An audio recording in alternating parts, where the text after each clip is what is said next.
Hey, so you believe in God, right? Yup. Could I ask you a question? Sure, ask away. So, if your God is all powerful, can he make a cage so strong that not even he can break out of it? Uh. Time out, everyone. This type of situation happens more than you think, and it looks like our friend here is stuck trying to figure out how to answer this question. This type of question will usually come up during a conversation about God, and typically the type of person asking this question is going to be an atheist, agnostic, or just someone trying to make sense of the idea of an all powerful God. So, what's going on here? Well, here's the dilemma. If he answers yes, that would mean God isn't powerful enough to break out of anything, but if he answers no, then that means God isn't powerful enough to create anything. Or does it? Well, we're going to be doing a somewhat deep dive into everything pertaining to this topic in this video. And most importantly, today we are going to be answering the question: are there things that God can't do?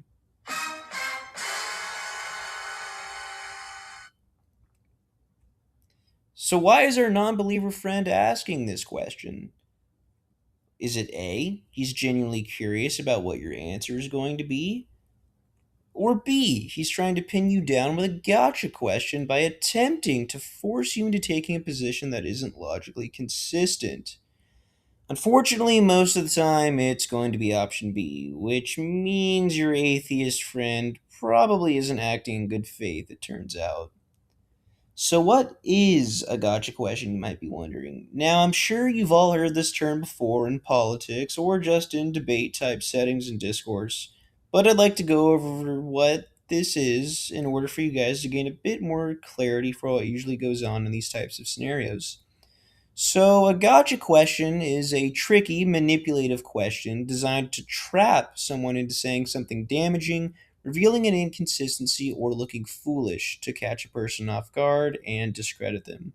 These types of questions aren't for clarity, but are meant to put the subject on the defensive and gain an advantage, regardless of the answer. So, a gotcha question is basically just a trap question.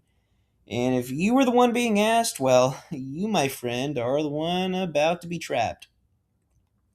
Now, I want to point out here that I'm not actually entirely opposed to these types of questions. I actually think these questions can sometimes point out real inconsistencies and errors within certain arguments and worldviews, even if the interlocutor is asking the question in bad faith and is trying to trap you. So I think these questions can actually be fair, especially under certain contexts. But what's important is that you know how to evade these traps and answer the question appropriately. So, where does this all come from? It's the idea that theists, especially Christians, believe that God is all powerful. In other words, Christians believe that God is omnipotent. That's a bit of a fancy word, and here I have a couple of definitions from your favorite dictionaries that are all pretty good. But this definition is probably the one I like the best, but the others you just saw are also pretty good, totally valid. But for the sake of this video, we're just going to be using this definition, that being having unlimited power or all powerful. So, continuing on with why your friend, who's probably an atheist or is just asking the question in bad faith, and the reason I say this is because people who do ask these types of questions probably already don't believe that God exists, so they're entering into the conversation with this presupposition. What the atheist is really trying to do is challenge the very idea of an omnipotent being. The atheist thinks that if he can come up with certain questions and scenarios, or gotcha questions, where an omnipotent being seems logically impossible, he can disprove the existence of an omnipotent being, and therefore disprove the existence of God. So, really, this guy thinks he's one of the smartest guys there is, and he just used some super duper ultra mega big brained IQ play on you because of his maximum levels of IQ. And this meme here really does sum up what's happening because, he thinks he's got you in checkmate, and well, this meme is quite funny. So why do Christians get tripped up here? They think that God, who is omnipotent, should be able to do anything, considering his power is unlimited. And so, they believe that in order for God to be unable to do something, there must be limits to his power. But they're wrong. And so, for answering the question, which I'm going to do right now, are there things that God can't do? Well, the answer to that is yes, there are things that God can't do. Here's a list of things that God can't do that I kind of just came up with at the top of my head, and I just kind of put in here. So, I can just make a list of things God can't do whenever I want, just the first things that came to mind. Now, I'm sure some of those things can be debated, and we'd go down some pretty crazy rabbit holes, but I can promise you that at least some of these are legitimate things that God can't do. So, let's go over an example of one of those. God can't make a round square. Why? Well, squares definitionally can't be round. This breaks the law of non contradiction, which states that contradictory propositions cannot both be true in the same sense at the same time. That is, for any proposition A and not A cannot both be true at the same time. So a shape cannot both be a square and round at the same time.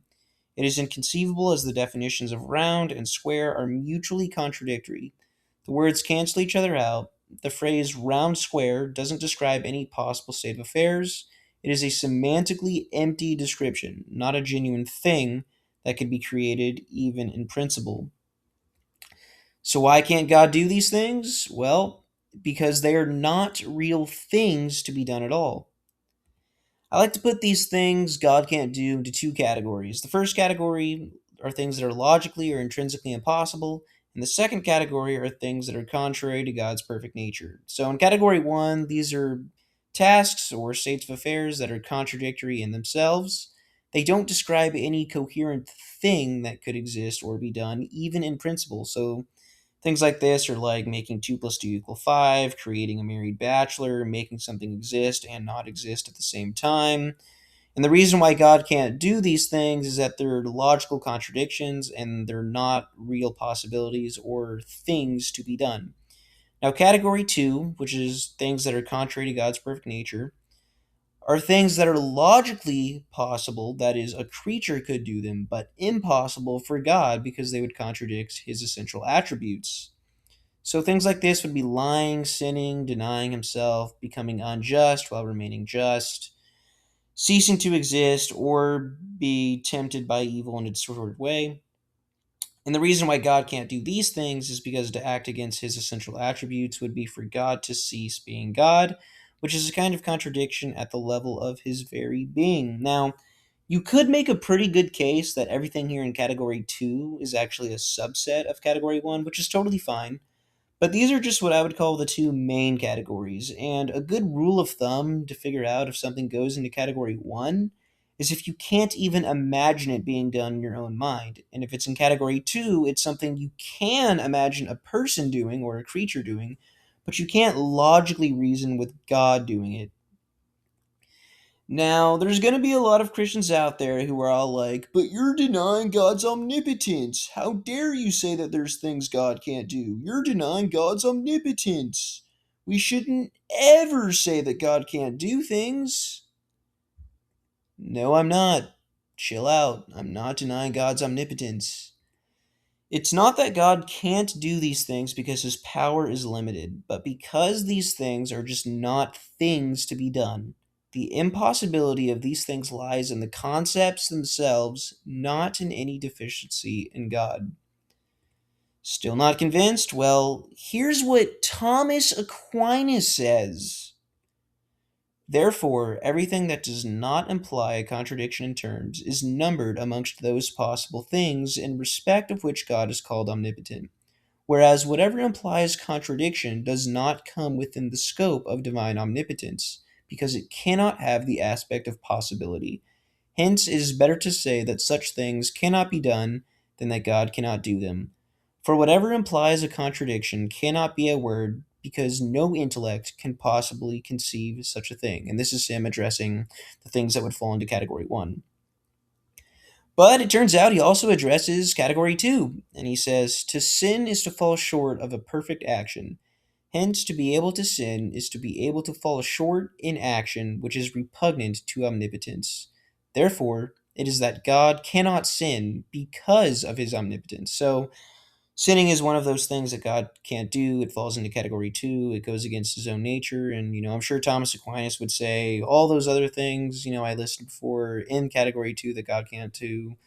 Lying, he's saying here sinning, God can't go against his own nature, basically.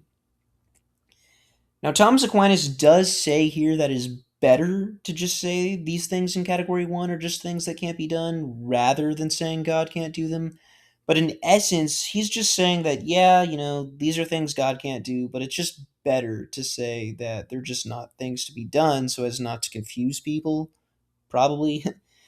And I generally agree with him, and nothing I've said in this video would contradict that, but at the same time, I also feel like it's just kind of easier to say that there are things God can't do. It's just that when I do say that, or you say that in the future, it's just that you might likely need to provide some qualifiers to avoid the confusion.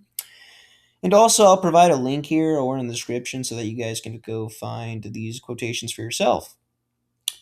And in case you needed even more quotes, here you go. I mean, there's some other smart dead guys that you can go to see what they say.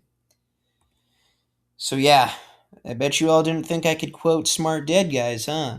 Or that I was even ever going to, but guess what? I can, and I just did. So why is this even important? Why does this matter? Well, for one, I want you to be able to handle situations like this that our Christian friend is facing. And if you're able to understand this topic, you should be able to handle these situations with ease. You'll never fall for these traps again, and you'll have a better understanding of what's going on. So, some of you might have seen or remember this part of one of my videos, which I'm also going to link. It was my first video. Go watch it if you haven't. During this part, I mistakenly mixed up the word omniscience with omnipotence, when clearly I meant to say omnipotence. For reference, omniscience means all knowing, and omnipotence means all powerful. So, come on, guys, those words are easy to mix up, so cut me some slack. But anyways, in this video, I mentioned that God's standard for goodness is perfection, and because God is a perfect being, his standard has to be perfection, and that has to be God's standard. He can't have an imperfect standard, and having an imperfect standard for goodness to get to heaven is something that God can't do, which is the topic of this entire video. And having an imperfect standard for goodness as a perfect being lands you squarely in category 2, which I mentioned earlier. So, a couple other reasons why this is important. It increases your apologetic strength. It helps you explain certain theological topics that might seem completely unrelated at first, which is exactly what I did here in one of my other videos about why you can't go to heaven by being a good person. I used this idea of things that God can't do to help explain why that's the case.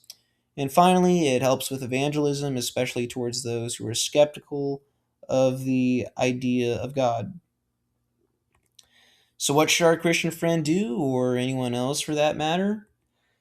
Well, I'm going to suggest to you all a completely original, brand spanking new, never before heard of, never seen before tactic that will get you out of any situation of this type. I thought of this revolutionary response all by myself, and it is the first of its kind.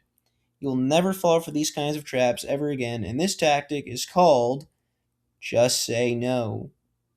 See? Totally original, guys, I told you. No. Well, your God isn't all powerful then. Well, no. The reason that God can't do that is because it's just not a thing to be done at all. God is still an omnipotent being, but making a cage so strong not even he could break out of would go against God's own nature of perfection. This is because he would then be creating an entity that is even stronger than he is. And if there was something that existed that was even stronger than God, well, then that would mean God isn't really God at all. So hopefully whoever you are watching this learned something new from this video. This actually is a really fun topic to talk about in theology spaces, and this topic actually does come up a lot more often than you might think. And personally, it has come up for me many times when talking to people about theology. And I actually used the example question I had in the beginning about the cage because I was asked that question myself by someone a long time ago, and I didn't know how to answer it at the time.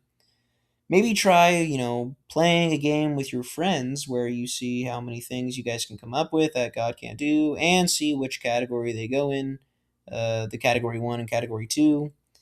That little graphic I had where I had, the category one and category two, feel free to steal that. That's a good graphic to have on standby, whenever you're talking about things that God can't do. And to my fellow Christians, please stop coming at me for saying that there's things God can't do because, well, you're just wrong.